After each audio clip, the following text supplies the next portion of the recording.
Right, but how much will the rescue package actually get my teeth in, help the younger generations handle rising living costs? Political commentator for Young Voices UK, Georgia Gilholy, joins us now from Staffordshire. Hello there, Georgia. Hi, good morning.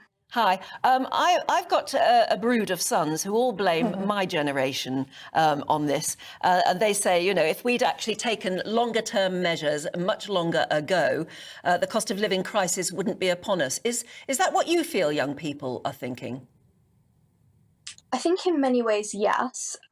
It's not necessarily to put down to one generation. I think there are sort of multiple generations that this has accrued throughout. The one thing that comes to my mind, and specifically in relation to the current issues we're having, is of course a failure to implement a good energy security strategy over the past 12 years that we've had a Conservative government. And also, of course, some of the COVID measures, some of the extreme sort of lockdowns that businesses were put under. I think that it was inevitable we were going to see these kind of impacts following that.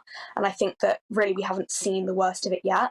I think it's good that this package is going to help some people, but then you think about how, let's say, for example, the £400 rebate that every household's going to get in the UK. People who own two houses are going to get that twice. People who are on high incomes are also going to get it. This isn't necessarily going to be distributed in the way that it needs to be. And I think that, let's say, a few months on, a few years on, it's also adding inflation to the economy.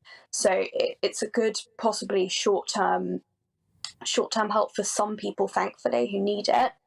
But also it's not necessarily the most thought through plan. And I think possibly the reason for that is because the government has done a last minute U-turn basically on the windfall tax, and it's using some of that money towards this package.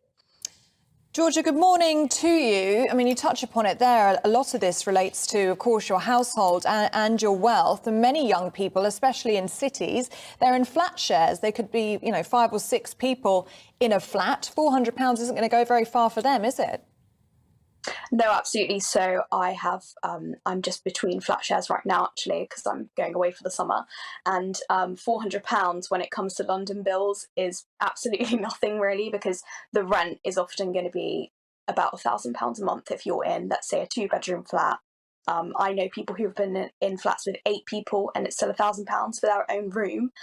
So £400, it's better than nothing for some of these people, but it's really not that much. It's not the kind of thing that's going to help you save money for the future. It's not the kind of thing that's going to make you feel a bit comfortable for longer.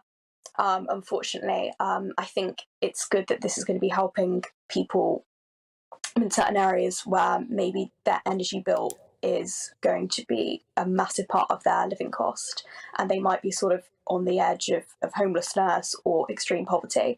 But when it comes to young people, let's say on a graduate salary in London, often these are people who, like myself, you know, you can pay your bills, you're not at risk of those kind of extreme pressures, but you're not necessarily able to save money or feel comfortable, and you could really be a few paychecks away from not being able to pay those bills, unfortunately. On the other hand, a lot of our older viewers are already getting in touch and saying it's the younger generation, actually, who don't know how to save. And they prioritise things that in the olden days would have been considered a luxury. Mike has emailed in and says, I'm 70 years old, born and bred in East London. Growing up, we were taught to look after our money and not waste it on trivial stuff like the new generations do. You say the whole country is struggling, and then you say we're all going to be having street parties and going to the mall to see the Queen. And then you say most of the country's jetting off on half-term breaks. I'm just a pensioner, but because I looked after my money, I'm going to buy new TV and furniture. But it's an interesting point, isn't it, that maybe a younger generation doesn't know what it's like to have to scrimp and save. And we are in that sort of period now where we're all going to have to learn how to do it again. Yeah, I think when it comes to education around being sensible financially, I think, of course, that's something that we should encourage, and I think there's definitely not enough of it. But I think when it comes to sort of disparaging, you know, massive groups of young people and saying, well, they just don't know how to save, blah, blah, blah. It's like, well, if you're in London earning, you know, the average graduate salary, paying huge amounts of rent, huge amounts of bills, you really, realistically, you don't have much money to save. And if you do save it, it's not going to be enough for a housing deposit for the next 10 years.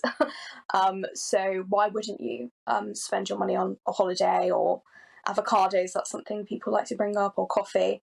I think none of us would be harmed from saving a bit more money. But when it comes to, big expenses like housing, for example, trying to buy a house, this is really not something that you could just sort of say, oh, I'm going to set, let's say, £100 a month, and in a few years I'm going to be able to have a housing deposit for a house in London. That is not what the housing market is looking like right now, unfortunately. Out to London, maybe that's one thing to do. Georgia, thanks very much indeed. Yeah. Yeah, exactly. Thank you very much indeed for joining us. But I mean,